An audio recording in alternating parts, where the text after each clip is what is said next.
오늘은 창세기 장으로 따지면 22장입니다. 자, 오늘은 20번째네요. 20번째. 오늘은 아브라함의 특별한 믿음, 이삭을 바치는 그런 믿음, 그리고 모리아산과 관련된 부분을 같이 한번 나누려고 합니다. 자, 21장에서 아브라함이 이삭의 약속의 아들 이삭과 이스마엘을 분리시켜요. 하나님 명령대로 세퍼레 시키죠.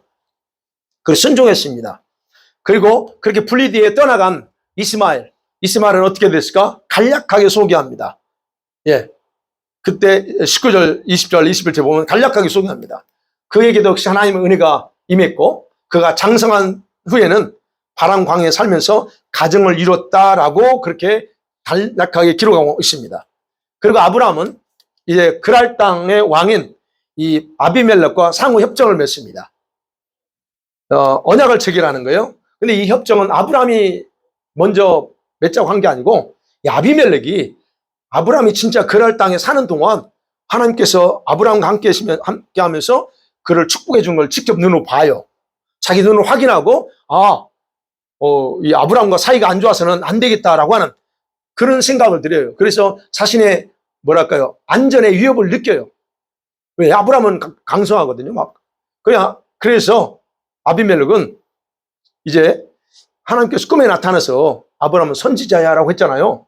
그렇기 때문에 아브라함을 함부로 대하지 못해요. 일단 또 아브라함의 기도를 통해서 하나님의 재앙이 중단됐고, 그렇기 때문에 그런 아브라함이 잘되고 세력이 커지는 걸 보면서 위협을 느꼈다는 얘기예요. 그래서 오늘 내용을 보면 21장 내용을 보면 그래요. 자기뿐만 아니라 자기 자녀들과 자기 손자들의 안전까지 미리 염려하고 언약 맺자 그렇게 제안한 겁니다. 자, 그래서 이제 우물 앞에서 언약을 세웁니다. 어쨌든. 그리고 이름을 이제 아브라함이 우물 이름을 이렇게 부엘셰바 그럽니다. 우물의 이름을 부엘셰바라 그래요. 그리고 거기서 에셀나무를 심고 그것에 여호와 이름을 부르며 경배했다라고 하는 게 이제 이 33절 나옵니다. 에셀나무라고 하는 거는 최고의 어떤 안식, 어떤 강인한 생명력 또는 영원한 생명을 상징하는 나무입니다. 그래서 이 사막 있잖아요. 이스라엘 사막에서도 유일하게 살아남는 나무 중에 하나가 바로 에셀나무예요. 이슬람은 이 뿌리를 한 30m까지 내려요. 그러니까 이 광야 사막에 물이 없는 것 같아도 그 나무는 그래서 살아요. 근데 그게 뭐냐면 생명력이다. 강한 생명력이고, 그러면서 이 안식, 위로가 있고 이런 의미로 상징하는 나무를 아브라함이 심고 거기서 제사를 드립니다. 그리고 나서 얼마간의 시간이 지난 후에 하나님은 아브라함을 다시 방문하십니다. 그게 이제 오늘 22장부터 나옵니다. 자, 하나님이 왜 아브라함을 방문하셨을까? 예. 자, 아브라함이 이스마엘을 쫓아냈어요. 그리고 이제 그 이후에 이삭을 혼자 키우잖아요. 이삭을 키우면서 아브라함 마음에는 뭔가 마음에 확실하게 자리 잡은 게 뭐냐면, 이삭이야말로 약속의 진짜 후손이라는 부분에서 명확하게 클리어하게 돼요. 그래서 그는 이삭을 키우면서 이제 아이 키우면서 그런 기쁨을 누리고 있었다고 봐야 되죠. 그래서 이삭이 장성했어요. 그래서 그는 하나님의 약속에 대해서 이삭에게 계속 나눴을 거예요. 하나님이 너는 이러이러한 자녀였고, 그렇겠죠? 대화하면서 나눴을 겁니다. 그래서 이제 이삭이 어느 정도 성장합니다. 그러면서 이삭은 그 말을 듣고 자란 이삭이 10대가 됐을 때 그가 어떤 정체성을 가졌을까? 자기의 정체성을 어느 정도 이게 흔들리지 않게 이 아버지는 그런 어떤 그 부분을 다뤘다고 볼 수 있다는 얘기예요. 그런데 이삭이 10대로 성장합니다. 나이는 정확히 모릅니다. 10대로 성장하는 어느 날 하나님께서 목적을 가지고 아브라함을 찾아오십니다. 그래서 오늘 그게 이제 1절이죠. 그 이후에 하나님이 아브라함을 시험하시려고 부르셨어요. 자, 오셔가지고 좋은 일로 오신 게 아니고 뭐 하러 오세요? 네, 여기서 말하죠. 네 아들, 네 사랑하는 독자 이삭, 그렇게 말합니다. 세 가지예요. 네 아들이야, 맞아. 너 아들, 그 다음에 네가 진짜 사랑하는 독자. 왜 아들이죠? 이스마엘 아니에요? 독자 이삭을 모리아 땅으로 가서 내가 일러준 그 산에 거기서 제물로 번제로 드리라 얘기합니다. 아니, 그 사랑하는 아들이고 약속의 아들인 이삭을 제물로 바치라는 거예요. 이 부분을만 생각하면 이 아브라함이 도저히 이해할 수 없는 요구를 하는 거예요. 어때? 왜 이해할 수 없어요? 아니, 분명히 하나님께서 아브라함에게 약속했잖아요. 큰 민족, 이 아들을 통해서 큰 민족을 이룰 거야. 그리고 이 아들의 후손들이 약속의 땅에서 살도록 하기 위한 이게 이 아들이 믿음의 조상이 될 거라고, 민족의 조상이 될 거라고 분명히 약속했던 아이기 때문에 아브라함 입장에서는 이게 이해가 안 돼요. 그리고 생각하는 거죠. 아니, 이삭이 희생한다면 약속은 어떻게 이루어지지? 이게 고민할 수밖에 없었다는 겁니다. 물론 여기에서는 보면 2절에 보면 그 다음날, 3절이고요. 그 다음날 아침 일찍이 그냥 제물로 드리러 갔다 그래요. 그러나 우리가 인간적인 아브라함의 입장에서 생각해 볼 때 이걸 고민할 수 있다는 얘기예요. 그러면 이 아들 죽으면 어떻게 돼? 이거죠. 그런데 하나님은 이런 제사를 요구한다? 그렇게 요구할 리가 없음에도 불구하고 하나님이 그걸 요구해. 아브라함 입장에서는 그런 마음을 가질 수 있습니다. 그런데 하나님의 입장에서는 뭐예요? 그 아들을 뺏어가려고 했던 게 아니고 목적이 뭐였어요? 아브라함을 시험하고 계셨다라고 하는 겁니다. 진짜 이삭을 죽이고 싶었던 게 아니고 아브라함의 믿음을 다시 한번 마지막 부분을 점검해야 될 게 있었어요. 아브라함에게. 하나님이 아브라함 믿음을 이미 인정했어요. 너는 내 친구야. 그 정도로 우리 앞에서 19장, 20장에 봤죠? 아브라함을 하나님이 친구로 인정하십니다. 그만큼 하나님은 아브라함을 신뢰하고 아브라함 믿음을 인정받았어요. 그런데 한 가지, 이제 그 아들과 이삭이 자라는 과정에서 한 가지 점검해야 돼요. 약속의 자손인 이삭과 하나님 사이에서 아브라함의 믿음은 명확하게 표현돼야 돼요. 예수께서 그랬잖아요. 지난 2주간 설교했던 거. 내 형제, 부모, 자매 또는 자기 생명까지도 미워하라, 버려라, 또는 덜 사랑하라, 이런 말씀 있잖아요. 이 말씀하신 맥락과 같은 거예요. 이게 같은 맥락이에요. 버려래요. 하나님은 아브라함과 인간적으로 그렇죠. 아브라함이 노년에 난 아들이에요. 그렇기 때문에 남다른 인간적인 애착이 있죠. 아무리 약속의 아들이지만 자기가 낳은 아들이잖아요. 하나밖에 없는 아들이고. 그러면 그런 애착이 없겠어요? 있죠. 그래서 그런 애착 가지고 있어요. 그래서 하나님께서는 그 중심을 잘 알고 계셨기 때문에 실제로 아브라함에게 온전한 순종을 통해서 검증돼야 될 필요가 있어요. 아브라함이 이 부분에서 하나님은 아브라함이 이거를 순종하고 믿음에서 승리할 거라 하나님은 알고 계셨어요. 그렇지만 한 번 더 검증하는 거예요. 네. 그러면 하나님의 입장에서는 시험인데 그 하나님의 시험은 아브라함에게는 뭘 하나님이 하냐면 그의 믿음이 더욱 완전해질 수 있도록 하기 위한 배려가 담겨진 시험이다 하는 겁니다. 무슨 말씀인지 되시죠? 그냥 하나님이 무작정 그냥 너 한번 네 믿음 꺾어버릴 거야. 이게 아니고 그 아브라함의 좋은 믿음, 큰 믿음이 더 완전해지도록 아브라함에게 그 시험을 통해서 한 번 더 배려해 주는 거예요. 그럼을 통해 최종 너는 진짜구나 라고 하는 거예요.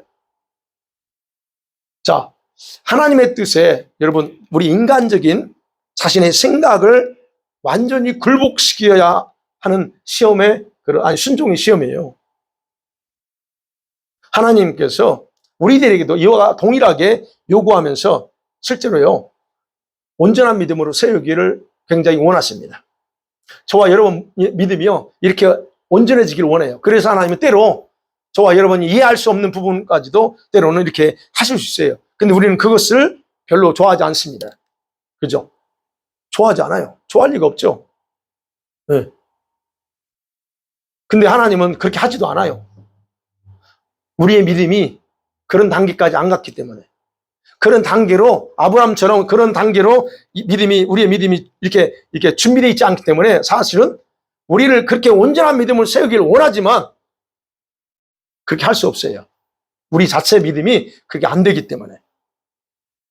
그래서 저와 여러분은 하나님이 우리의 믿음을 어느 정도까지 우리의 믿음을 세우고 만들려고 하실까 하는 부분에서는 여러분이 기억하셔야 돼요. 아브라함과 같은, 이제 구약 성경을 보면 그래요. 아브라함과 같은 믿음을 가진 상태, 이게 온전한 믿음이에요. 이 상태까지 가게 하는 게 그분의 목적이에요. 신약으로 보면 우리를 어떤 상태로 키우고 싶어요? 그리스도의 장사한 분량에 이르기까지. 그게 수준이에요. 하나님의 성품을 그대로 닮는 모습으로 우리의 믿음이 성장시키는 게 그게 하나님의 목적인데, 그러려고 하면 우리가 연단 과정 속에서 이게 준비돼야 되는데 우리는 그 부분에서 준비가 안 돼 있어요. 그러니 사실 우리를 주님이 그렇게 만들고 싶어도 우리가 만들어질 수 없는 이유가, 우리는 조금만 아프면 힘들다가 깽깽거리고 죽겠다고 그러고 하나님 앞에 그러기 때문에 하나님이 건드리지 못해. 우리 아이들, 우리 엄마, 아이들, 그죠? 아프면 막, 응? 자기 생명까지 내놓으려고 하는 그런 정도로 사랑하잖아요. 그런데 이 아이들이 강하게 키우려면 내놓아야 돼. 아멘. 내놓아야 돼요. 즉, 내놓으라는 게 길가에 내놓으라는 게 아니고 내 마음에서 내려버려야 돼요. 다칠 수 있어요. 놀면서 깨지고 다칠 수 있습니다. 울고 가서 울고 불고 할 수 있어요. 그 과정이 필요해요. 그래서 아이들이 자체 이런 자기 의지도 강해지고 그런 게 필요한데요. 근데 부모님이 깎이고 있어봐요. 그러니 바로 이런 사람들한테, 이렇게 잘한 믿음 가지고 있는 사람한테 하나님이 이렇게 하기가 아브라함한테 하는 것처럼 할 수가 없어요. 그게 원하지만 하지 못한다는 거예요. 그러니까 여러분과 제가 어떤 믿음인가 봐야 돼요. 어떤 믿음인가? 주님이 나한테 우리 믿음을, 나의 믿음을 업그레이드 시키려고 어떤 일을 행하실 때, 그때 내가 반항, 원망 이런 대로 나갈 건가? 아니면 그냥 그럼에도 불구하고 주님, 내가 따라갈게요 라고 하는 믿음의 어떤 긍정적인 자세로 가느냐 하는 걸 우리가 한번 보셔야 된다는 얘기예요. 네. 그래서 때로는 하나님은 우리 상식으로 생각할 때는 이해가 안 되고 잘못된 것 같을지라도, 그분이 저와 여러분에게 뭔가를 요구한다면 그 요구는 항상 옳아요. 항상 선합니다.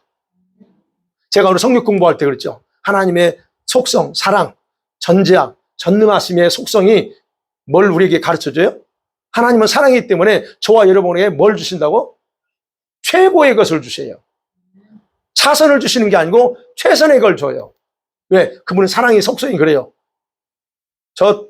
이게 미완성을 주고 싶은 게 아니고 그걸 줘요. 하나님의 전지하심을, 전지가 뭐예요? 지혜잖아요. 하나님은 여러분에게 어떤 거를 명령할 때 이미 전지하셨기 때문에 앞에서 뭐가 있고 무슨 고난이 있고 어떤 것이 있을까를 이미 다 그분 보고 있어요. 그렇다면 그분이 인도하시고 가라고 할 때는 이미 모든 것들을 다 파악하고 가라고 하는 얘기예요. 순종하라고 하는 거예요. 그러니까 그분은 그 하나님의 전지하심을 여러분이 정확하게 이해하시면 이거는 주님이 다 결정하셨구나. 그리고 다 이미 보셨구나. 이거 아셔야 돼요. 그러면 전능하시면 뭐예요? 전능하시면 뭘 봐야 돼요? 저와 여러분이 뭔가를 하라고 요구할 때는 여러분과 저의 힘으로 하는 게 아니고 그분이 주신 능력, 이건 내가 이루는 게 아니고 그분이 주신 능력으로 하는 것이다. 그렇기 때문에 주님은 우리에게 그냥 시키는 게 아니고 능력도 주면서 시킨다는 얘기예요. 그러니까 주님 뭔가 여러분에게 네가 이것 좀 했으면 좋겠어 라고 말할 때는 그냥 시키는 게 아니고 그 말은 내가 능력 같이 너 줄 거야 라고 하는 의미라는 거야. 이 속성을 이해하면 저와 여러분이 얼마나 신앙생활이 편한지 모릅니다. 그러니까 그분이 향하시는 모든 일들은 선해요, 옳아요. 최선의 걸 줘요. 그래서 여러분, 아브라함을 시험하는 건 바로 그분의 자유특권이에요. 아브라함을 그렇게 만들고 싶은 거예요, 그걸. 그럴 때 역시 마찬가지입니다. 아브라함도 믿음이 확인됐고 우리에게도 그런 과정 속에서 우리의 믿음을 확인하고 파악할 수 있다는 부분을 우리가 생각해 봅니다. 자, 두 번째는 그러면 이제 아브라함이 그 명령을 듣고 이제 그가 행동하는 모습을 봐요. 모리아 땅으로 가라 그랬어요. 이제 그렇죠? 모리아 땅. 모리아 땅은 당시 아브라함이 거주하던 브엘세바에서 3일 거리예요. 걸어서 3일 거리입니다. 예루살렘은 산악지대예요. 그러니까 그가 생각한 네게보예요. 헤브론 그 밑에 쪽이에요. 사우스 남쪽이에요. 근데 그 3일 정도 거리면 예루살렘 거리 정도 돼요. 3일 정도 걸어서. 그럼 여기서 모리아라고 하는 부분은 어떤 의미냐면 여호와께서 나타나신 힘이라는 뜻이에요. 하나님이 나타나신 곳이란 의미예요. 그리 가래요. 그러면 그게 무슨 말이냐면 하나님이 자신이 언제 나타났는지 모르지만 나타나셔서 정해놓으신 곳이라는 거예요. 이곳은 내가 강림했고 임재했던 곳이다. 그리고 그걸 선택했어요. 그게 모리아라고 하는 그거예요. 하나님이 이미 그걸 정해놓고 선택했다 하는 걸 우리가 확인한다는 얘기예요. 뒤에 나가서 얘기했지만 그냥 아브라함은 그곳이 어디인지 알아요. 모리아 산이 어디인지는 압니다. 그렇기 때문에 하나님의 명령을 받은 다음날, 그렇죠? 아침 일찍 두 종과 이삭과 함께 번제를 태울 나무 다 준비해서 떠납니다. 자, 여기서 그럼 아브라함이 이 하나님의 명령에 인간적인 갈등이 있었지만 하나님의 명령에 기꺼이 순종할 수 있었던 이유가 뭘까 하는 거예요.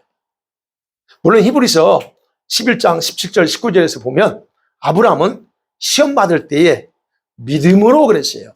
믿음으로 이삭을 드렸으니 그래요. 믿음으로 드렸습니다. 근데 그 다음 왜냐하면 왜 그가 믿음으로 드릴 수 있었느냐? 약속을 받은 자, 하나님으로서 약속은 받은 자인데 그래. 그리고 그 독생자를 바쳤다라고 그래요. 그러면 이 하나님의 명령을 들었을 때에 아브라함에게서 작동된 믿음이 있었어요. 어떤 믿음이었을까 하는 겁니다.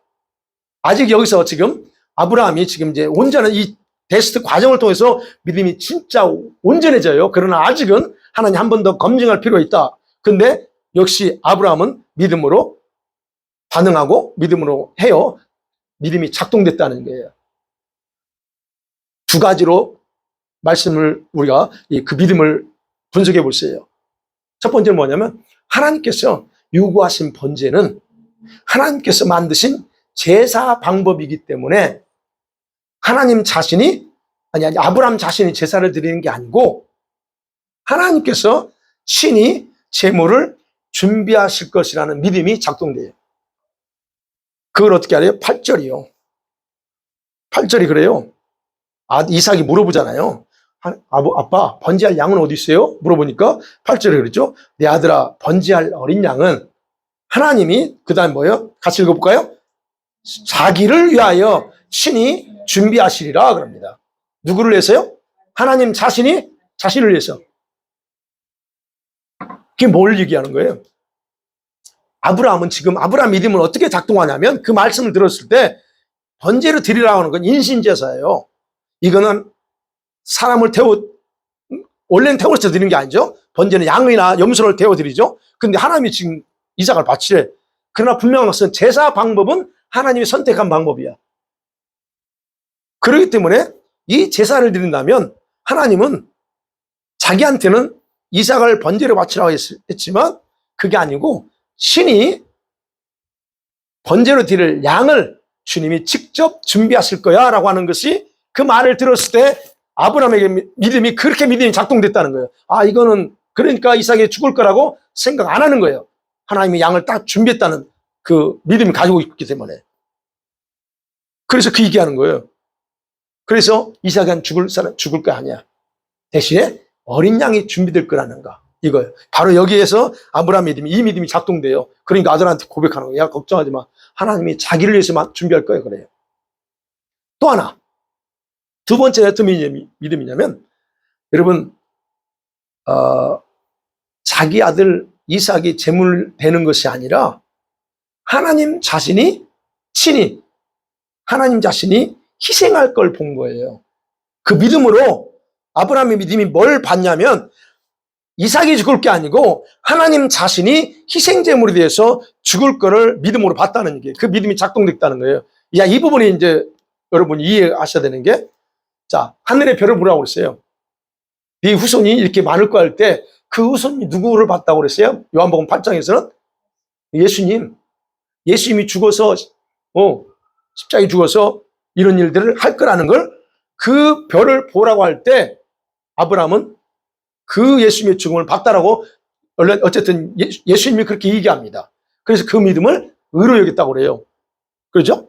그리고 또 이 아들을 이삭을 줄 때 그 이후에 언약 맺고 할 때, 그때도 역시 아브라함은 그 아들이 단순히 육신적인 아들이 아니고 장차 메시아로 오실, 구원자로 오실 여자의 후손, 약속의 자손이 바로 이 예수가, 메시아가 와서 희생할 거라는 것을 믿었다고 말씀드렸습니다. 그게 로마서도 얘기하고 히브리서도 얘기해요. 그러면 결국은 아브라함은 장차 올 그 자기 후손이 하나님의 아들이심을 믿었어요. 그런 것처럼 이삭을 바치라는 명령 속에서 바로 그 오실 메시아가 대신 죽을 걸 보았다는 거예요. 그 믿음이 작동됐다는 거예요. 그러니까 자기에게 예물을 바치라고 하는 말씀을 통해서 하나님께서 장차 내가 그렇게 내 아들 메시아를 제물로 드릴 거라는 것을 아브라함은 이해했다는 거예요. 그렇게 이해했다는 거예요. 그게 그냥 되는 게 아니에요. 그래서 아브라함은, 그래서 나중에 믿음의 조상이라는 그 칭호를 얻어요. 아직까지 믿음의 조상이 아니에요. 이것을 확실하게 통과하고 나서 믿음의 조상이 돼요. 그렇다면 이삭을 데리고 가지만 모리아 산에서는 하나님께서 제물을 친히 준비하신다는 확신, 이게 있는 거예요. 그러니까 이삭한테 걱정하지 마, 하나님 자기 자신을 위해서 제물 준비한다 말하는 거예요. 그러면 아브라함은 이삭을 데려가는 이유는 뭐예요? 하나님께서 제물을 드리겠다고 하는 그것처럼 그 일을 자기도 하나님이 하신 것처럼 자기도 그냥 모방해서 희생자를 드리겠다라고 결심하고 가는 거예요. 가긴 가. 근데 자기가 하나님이 하신 것처럼 자기도 그렇게 흉내낸다 하는 의미예요. 그렇기 때문에 그는 이삭이 제물이 아니냐, 어디 있느냐라고 질문했을 때 그렇게 말하는 겁니다. 네. 그래서 여기서 이해가 되죠, 이 말씀에? 자, 그러면 여기서 우리가 깊이 생각해야 될 게 하나 있어요. 하나님께서 저와 여러분들에게 귀중한 것들을 요구할 때 나의 것을 드리는 것 같지만 사실은 하나님께서 친히 바친 제물이나 귀한 것들을 주신다는 점입니다. 우리는 내 걸 드려요. 근데 내 걸 드리는 게 아니고 사실은 하나님께서 친히, 그럼 우리한테 요구하는 건 뭐예요? 우리의 순종을 원하는 거예요. 순종을 통해서 내가 받았어. 근데 뭘 받았냐? 내가 준비한 거, 내가 준 것을 받았다라고 그렇게 주님은 여기신다는 거예요. 뿐만 아니라 우리가 그렇게 희생하고 포기할 때에 하나님 자신도 우리의 희생과 포기에 함께 동참하신다는 의미가 있습니다. 나 혼자만, 왜 하나님 나한테만 그래요? 그게 아니고 하나님도요, 내 희생에 내가 뭔가 포기했어요? 하나님도 그 포기에 같이 동참하는 거예요. 그런 의미가 있다는 거예요. 그래서 우리가 아셔야 될 거는, 우리가 희생하는 것은요, 주님 자신의 희생이라고 말할 수 있다는 거예요.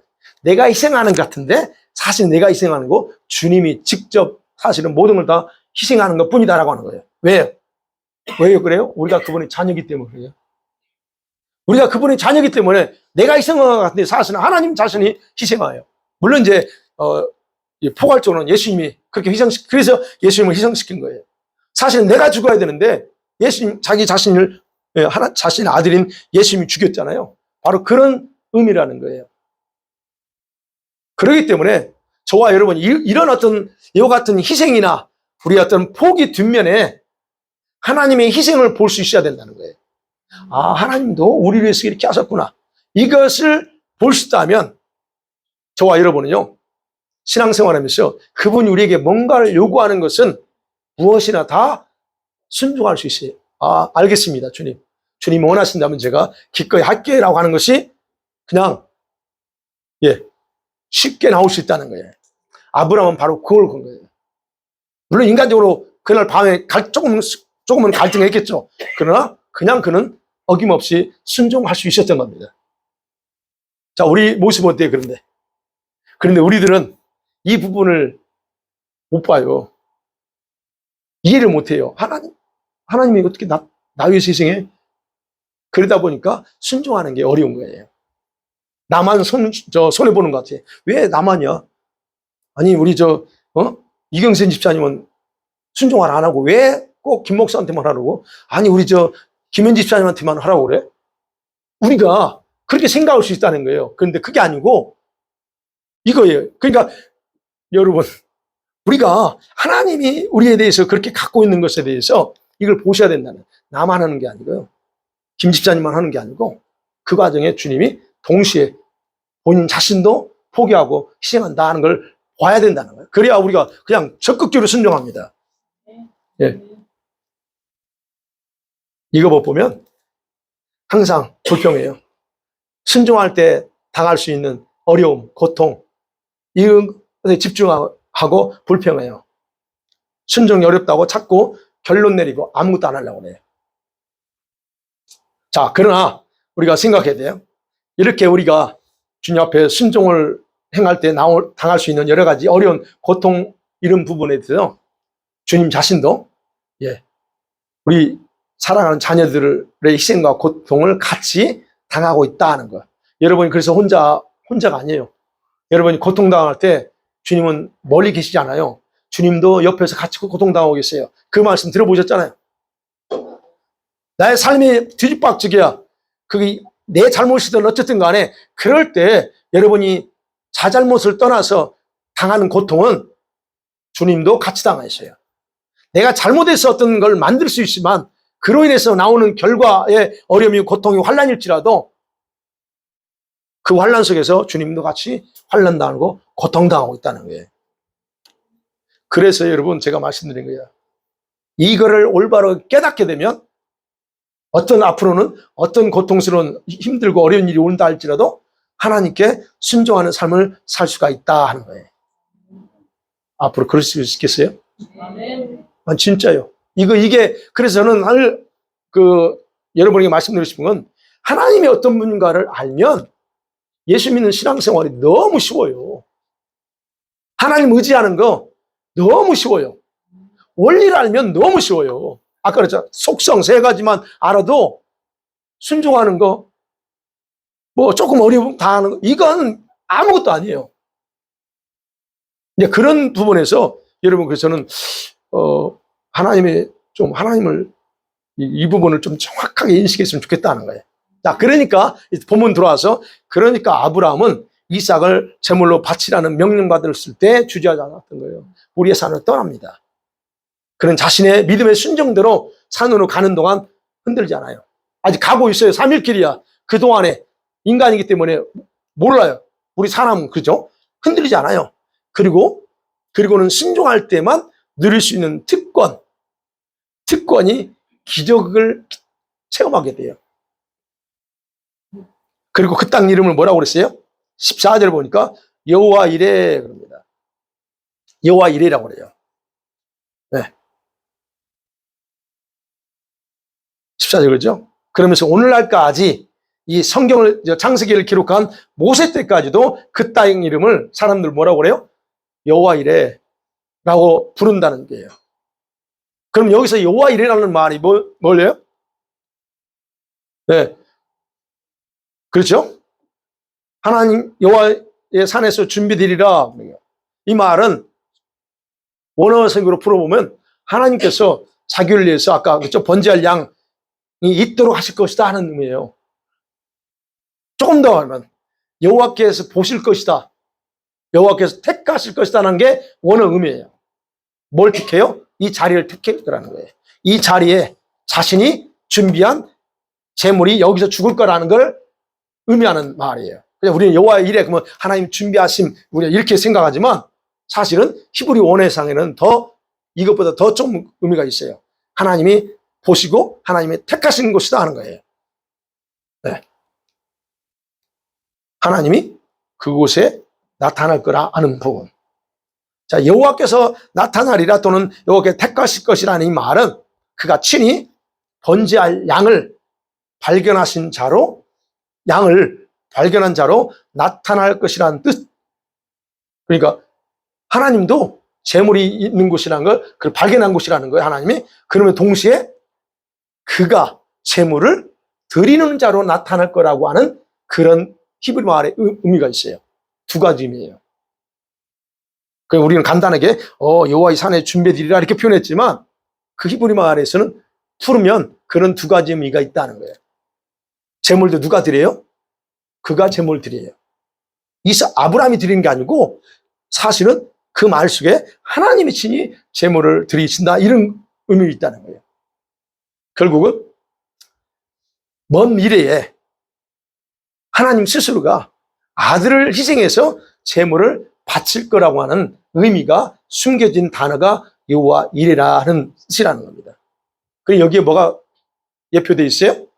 예수님의 죽음이 예표되어 있는 거예요. 십자가의 죽음. 바로 아브라함은 이것을 보았기 때문에 이삭 바치는 것을 바치라는 하나님의 뜻을 흔들림 없이 따라 순종했다는 겁니다. 바로 이곳이 모리아요. 그러면 모리아는 훗날에 어떤 곳이 되죠? 예, 예루살렘 아니 솔로몬 성전이 지어진 세워지고 그죠? 역대하 3장 1절에 보면 그래요. 솔로몬이 예루살렘 모리아 산에 여호와의 전을 건축하기를 시작하며 그랬어요. 바로 이삭을 바쳤던 그곳에 성전을 지어요. 그리고 거기서 누가 죽어요? 예수님께서 죽을 장소라는 의미입니다. 그러니까 이게 어디예요? 예루살렘이거든요. 그러면 하나님은 장차 이 땅에 세워질 하나님의 집 성전의 위치를 미리 예정해 놓으셨어요. 그러면서 아브라함에게 야, 그 장소 이곳이 앞으로 생길 내 집이고 그리고 너의 아들 중에 저기 메시아죠. 메시아로 태어날 그 아들이 죽을 곳이야 라고 딱 가르쳐 준 곳이라는 거예요. 그래서 모리아라고 하는 산이 그런 여기서 갑자기 등장하는 거예요. 자, 여기까지 이해가 되셨죠? 네. 자, 그러면 아브라함이 이제 순종했습니다. 순종해서 3일 도착했어요. 근데 아직까지 100% 확증받은 건 아니에요. 앞에서는 제가 확증된 부분을 얘기했지만 이제 좀 스토리를 전개해 볼 때 아직은 확증받은 게 아니에요. 이삭과 단둘이 재물을 바쳐야 되는 곳으로 가는 과정에서 여러분 이삭이 물어봐요. 그때 자신의 믿음을 고백해요. 이럴 것이다. 그러면서 이삭에게 하나님의 명령에 왜 명령했는지 왜 내가 너를 데리고 가는지 아직까지 얘기를 안 했을 거예요. 생각하고 있어. 왜 안 했을까? 그냥 하나님이 준비할 거야. 거기까지는 고백했는데 너가 재물이야? 라고 말 안 했다는 얘기예요. 말했다면 인간적으로 이삭이 너는 약속의 자손이냐? 라는 어떤 그런 면에서 정체성을 가지고 있겠지만 아니 자기를 죽이러 간다는데 그 아들이 따라갈까? 우리 같은 어른이면 그래요. 죽겠죠. 죽겠습니다 하는데 이게 10대예요. 그럼 그 아이들이 인생 살지도 않았는데 나를 죽인다 하면 그게 따라갈 거냐 이거예요. 그렇지 않아요. 그래서 말하지 않아요. 근데 하나님께서 알려주신 곳에 도착해서 재단을 다 준비하면서 하나님이 그때 명령한 것을 이삭에게 알려줬을 가능성이 크다는 거예요.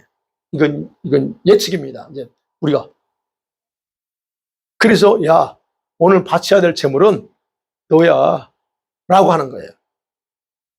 그게 이것이 하나님의 뜻이야. 설명했겠죠, 이렇게. 너가 죽어야 돼, 오늘.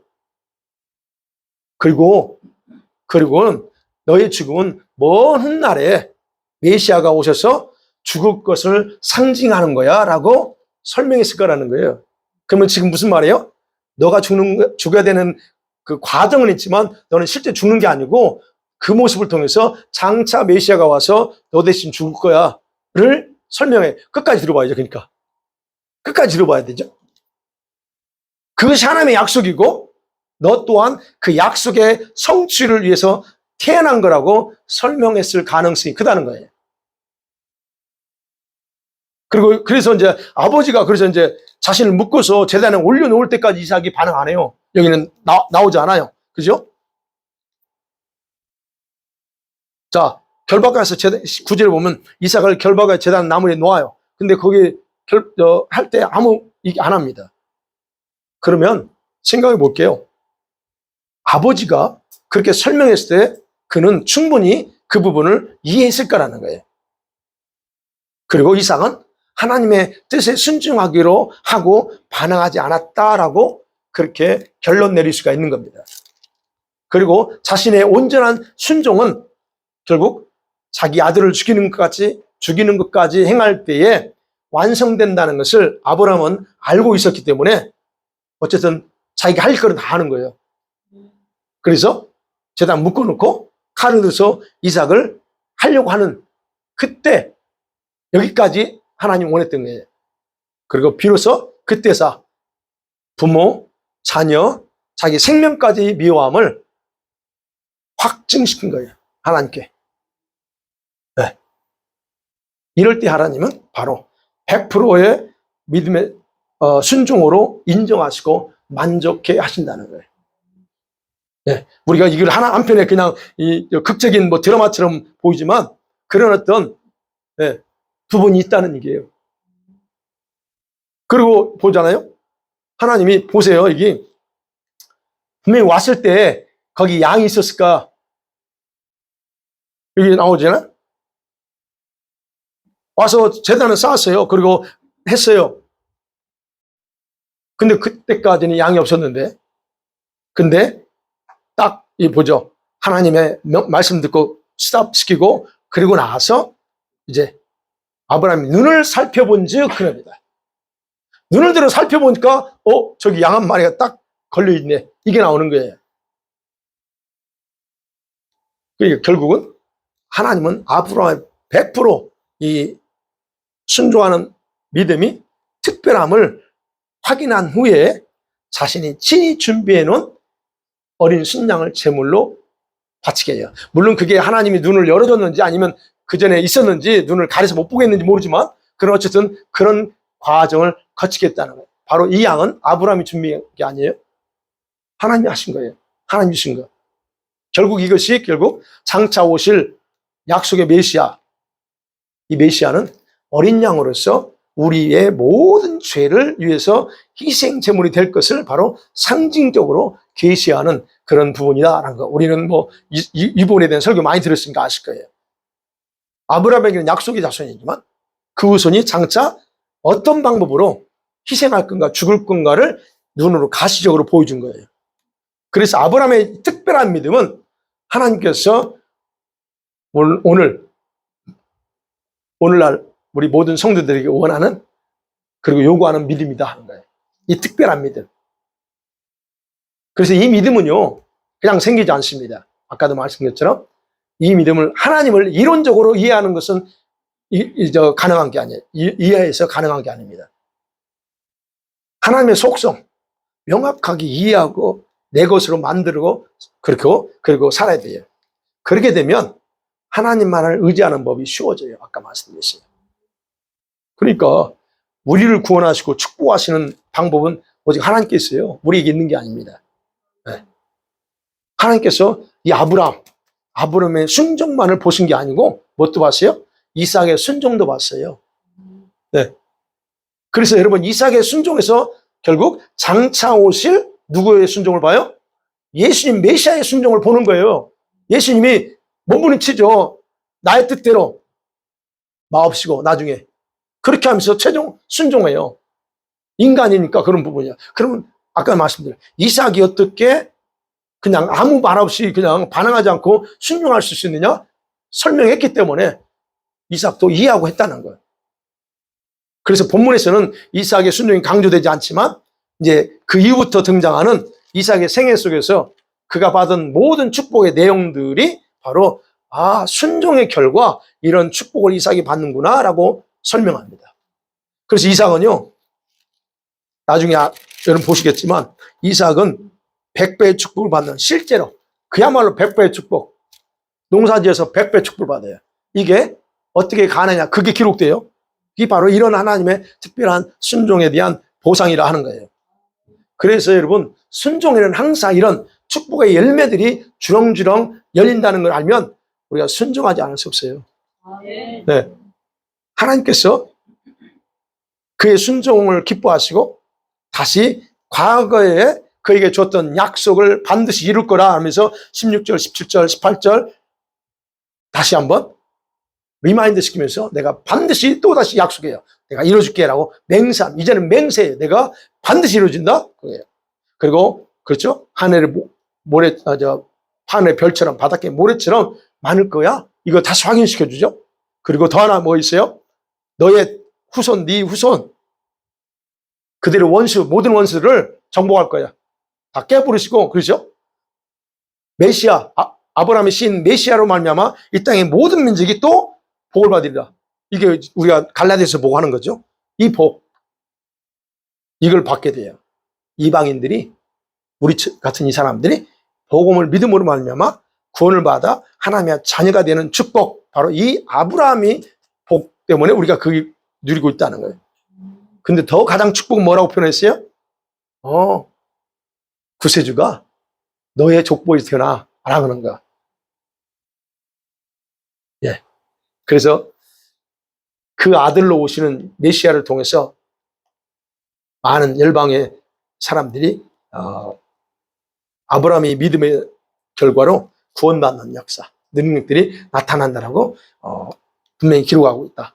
내일 갈라디아서 보면서 또다시 이 부분을 나누니까 여러분 안 잊어버릴 거예요. 네. 그래서 그러면 마지막에 아브라함의 특별한 믿음은 어떤 믿음이냐? 어떤 것을 아브라함의 특별한 믿음이고 믿음의 조상이라고 표현한 이거예요.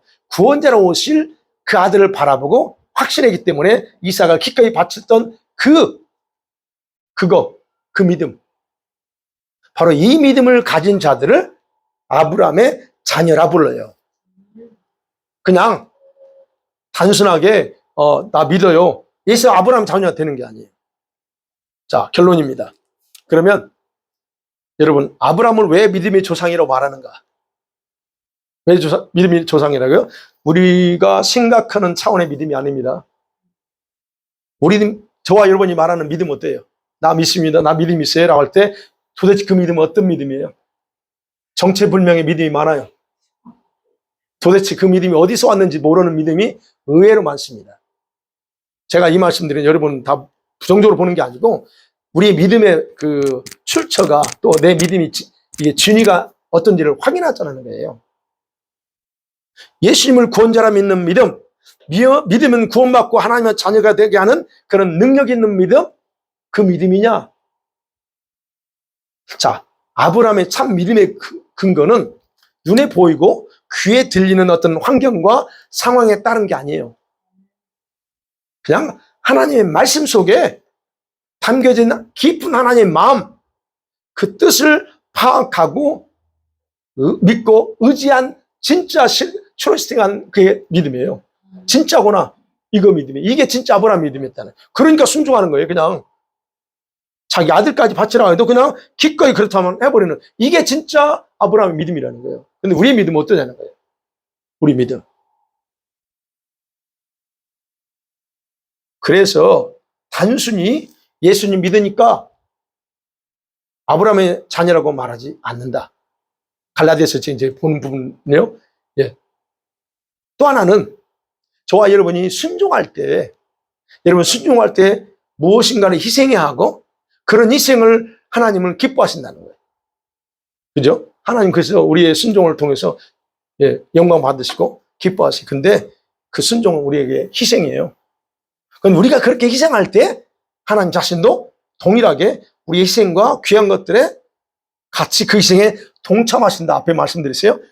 그거. 그러니까 여러분, 하나님은 우리만 희생하라고 하는 게 아니고 자신도 함께 희생할 준비가 돼 있다라고 하는 것을 믿으셔야 된다는 거예요. 그리고 그렇게 순종할 때 하나님은 우리에게 놀라운 순종의 결과로 축복의 문을 열어주신다 하는 부분입니다. 아멘. 오늘 바로 이 부분을 이 22장을 통해서 아브라함의 그 믿음과 관련해서 말씀을 살펴봤습니다.